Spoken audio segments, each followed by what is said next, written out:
Bonjour, comment allez-vous?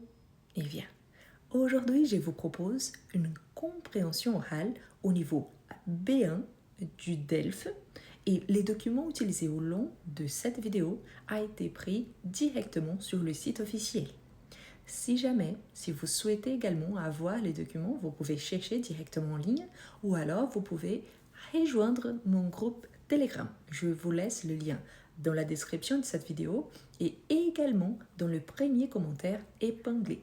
Car au moment que je vous partage la vidéo, je vous partage également les documents et comme ça, vous pouvez donner vos réponses au fur et à mesure. Très important car après la compréhension orale, il y a la correction. D'accord? Donc, si vous êtes nouveau ou nouvelle ici, je m'appelle Rose Gomez. Je vous souhaite la bienvenue. Et surtout, n'oubliez pas de liker la vidéo, de laisser un petit commentaire si vous avez tout bien compris ou pas. Et pensez à devenir membre de la chaîne car c'est une façon d'encourager mon travail. Bien, mais j'ai déjà parlé assez trop, donc je vous encourage à prendre note. On va commencer, donc c'est parti. Ministère de l'Éducation nationale, Centre international d'études pédagogiques.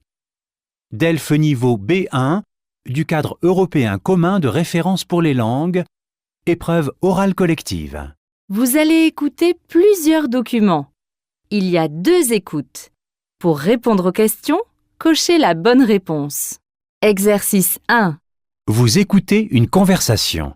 Écoutez le document, puis répondez. Salut Lilian. Salut Célia, ça va? Génial. Tu sais quoi? Pour mes 30 ans, je vais organiser un week-end à la montagne. Un week-end sans enfants. C'est une super idée. Tu sais déjà où? Mes parents ont une maison dans les Alpes. Ils nous la prêtent avec plaisir. Et moi, je leur offre le restaurant pour leur dire merci. Génial. Et tu vas inviter beaucoup de monde? Non, seulement mes meilleurs amis. On sera une dizaine. Je préfère quand il n'y a pas trop de gens pour pouvoir parler avec tout le monde. Tu vas venir? J'aimerais bien. C'est quand? Les 20 et 21 janvier.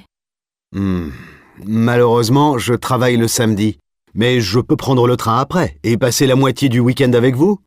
Ça me ferait plaisir de partager ce moment avec toi. Depuis tout le temps qu'on se connaît. Oui, c'est parfait.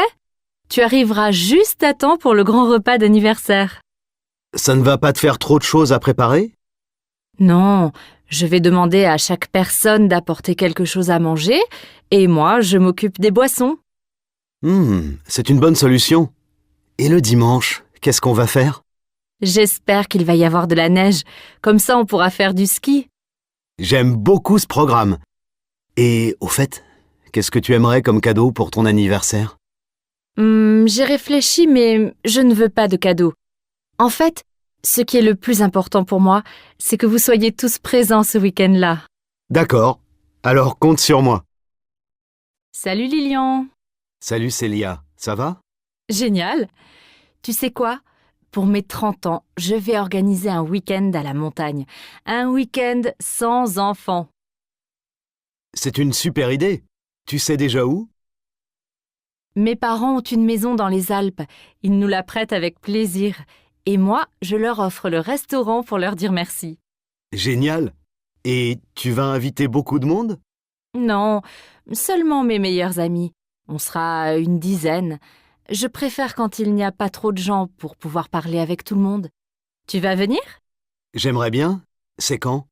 Les 20 et 21 janvier. Malheureusement, je travaille le samedi. Mais je peux prendre le train après et passer la moitié du week-end avec vous. Ça me ferait plaisir de partager ce moment avec toi. Depuis tout le temps qu'on se connaît. Oui, c'est parfait. Tu arriveras juste à temps pour le grand repas d'anniversaire. Ça ne va pas te faire trop de choses à préparer? Non, je vais demander à chaque personne d'apporter quelque chose à manger et moi, je m'occupe des boissons. C'est une bonne solution. Et le dimanche, qu'est-ce qu'on va faire? J'espère qu'il va y avoir de la neige. Comme ça, on pourra faire du ski. J'aime beaucoup ce programme. Et au fait, qu'est-ce que tu aimerais comme cadeau pour ton anniversaire? J'ai réfléchi, mais je ne veux pas de cadeau. En fait, ce qui est le plus important pour moi, c'est que vous soyez tous présents ce week-end-là. D'accord. Alors compte sur moi. Exercice 2. Vous écoutez la radio. Lisez les questions. Écoutez le document, puis répondez.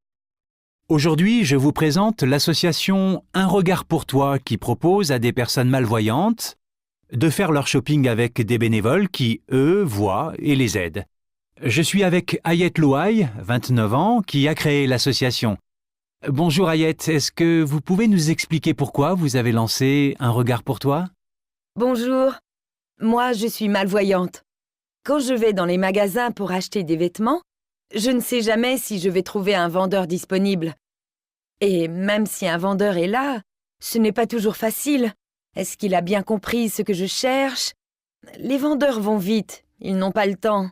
Moi, j'ai besoin de prendre mon temps. Alors, j'ai pensé que des gens qui aiment faire du shopping pourraient m'aider en venant avec moi et en m'expliquant ce qu'ils voient. Qu'est-ce que ça a changé dans votre expérience du shopping? J'adore quand un bénévole me suggère une façon différente de m'habiller. Il me décrit un vêtement et je pense « Oh là là, non, ce n'est pas du tout pour moi. » Mais j'essaie et parfois, c'est vraiment super. Grâce aux bénévoles, j'apprends à porter d'autres choses. Après, au travail, mes collègues me demandent où j'ai acheté mes vêtements. En quoi les vêtements sont importants pour les malvoyants? On vit dans une société de l'image. Les gens pensent « Bah oui, elle ne voit pas, mais waouh, elle est bien habillée. » Ça nous aide à nous sentir bien. On se sent mieux quand on marche dans la rue. C'est un moyen de trouver notre place dans la société.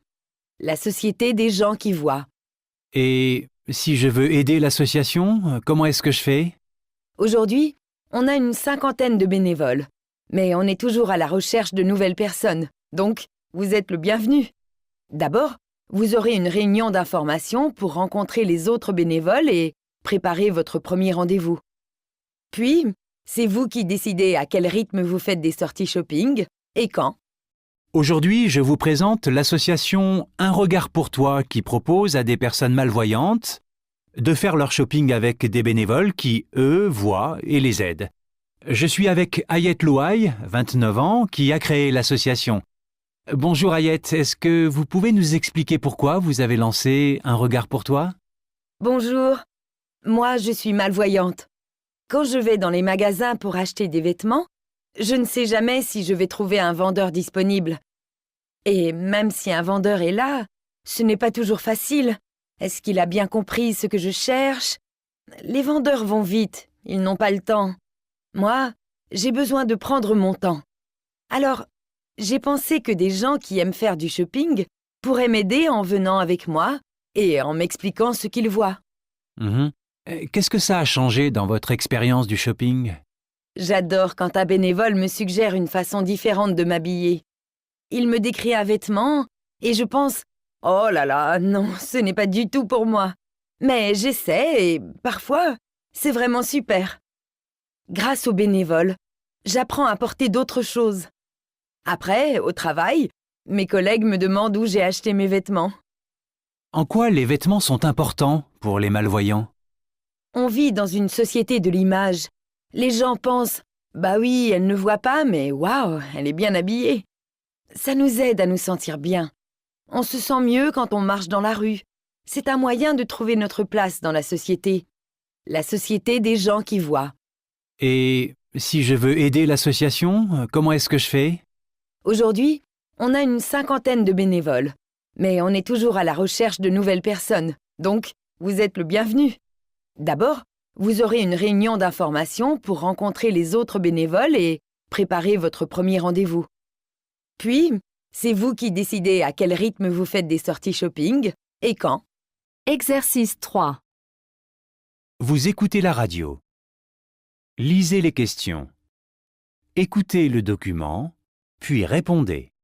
Aujourd'hui, je reçois François Dechy qui va nous parler de Baluchon. C'est une entreprise qu'il a créée à Romainville, en région parisienne. Alors, Baluchon, c'est une petite entreprise qui existe depuis 2 ans. On prépare des repas qu'on livre dans les entreprises pour les salariés qui n'ont pas le temps de cuisiner eux-mêmes et qui en ont assez de manger des sandwichs en 5 minutes devant leur ordinateur. Je me suis rendu compte que les employés prenaient de moins en moins de temps pour déjeuner. Mais on sait que s'arrêter un bon moment et prendre un vrai repas permet d'être plus productif l'après-midi. Je voulais donc créer un projet qui redonnait de l'importance au moment du déjeuner.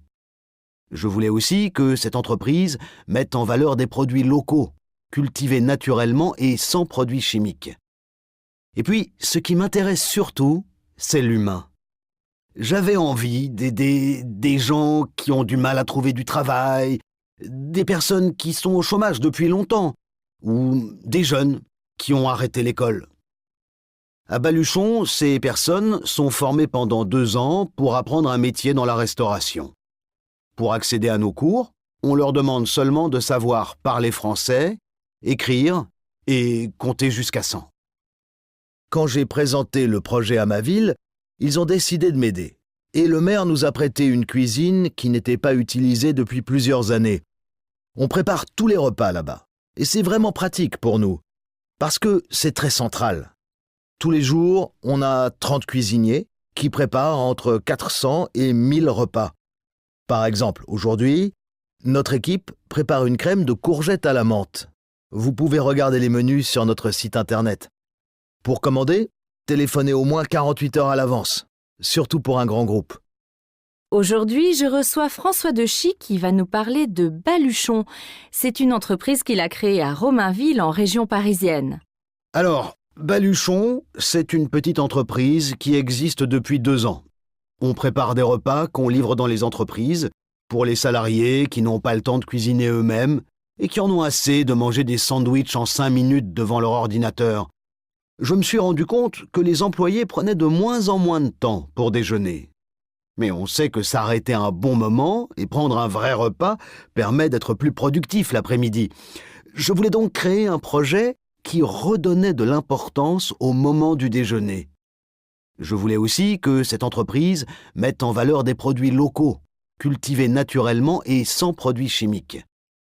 Et puis, ce qui m'intéresse surtout, c'est l'humain. J'avais envie d'aider des gens qui ont du mal à trouver du travail, des personnes qui sont au chômage depuis longtemps, ou des jeunes qui ont arrêté l'école. À Baluchon, ces personnes sont formées pendant 2 ans pour apprendre un métier dans la restauration. Pour accéder à nos cours, on leur demande seulement de savoir parler français, écrire et compter jusqu'à 100. Quand j'ai présenté le projet à ma ville, ils ont décidé de m'aider. Et le maire nous a prêté une cuisine qui n'était pas utilisée depuis plusieurs années. On prépare tous les repas là-bas. Et c'est vraiment pratique pour nous, parce que c'est très central. Tous les jours, on a 30 cuisiniers qui préparent entre 400 et 1000 repas. Par exemple, aujourd'hui, notre équipe prépare une crème de courgettes à la menthe. Vous pouvez regarder les menus sur notre site internet. Pour commander, téléphonez au moins 48 heures à l'avance, surtout pour un grand groupe. L'épreuve de compréhension de l'oral est terminée. Passez maintenant à l'épreuve de compréhension des écrits.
est-ce que vous avez des difficultés avec la production orale en français, c'est-à-dire la conversation?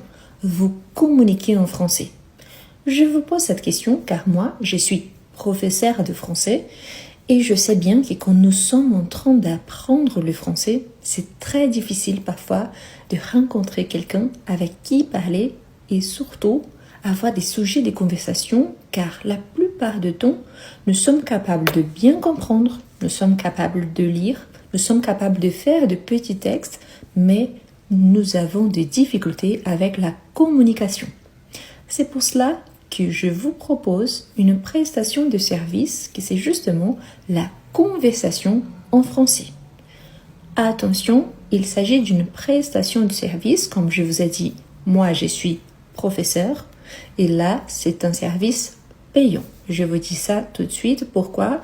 Parce que ça prend du temps de préparation, du temps pour vérifier et préparer les cours et des temps bien évidemment qu'il faut dédier pour la conversation elle-même. Si vous êtes intéressé, je vous laisse toutes les informations dans le lien ici épinglé. Je vous invite également, si vous êtes intéressé, à m'envoyer un petit message à travers cette adresse mail. Merci beaucoup et je vous dis à très vite.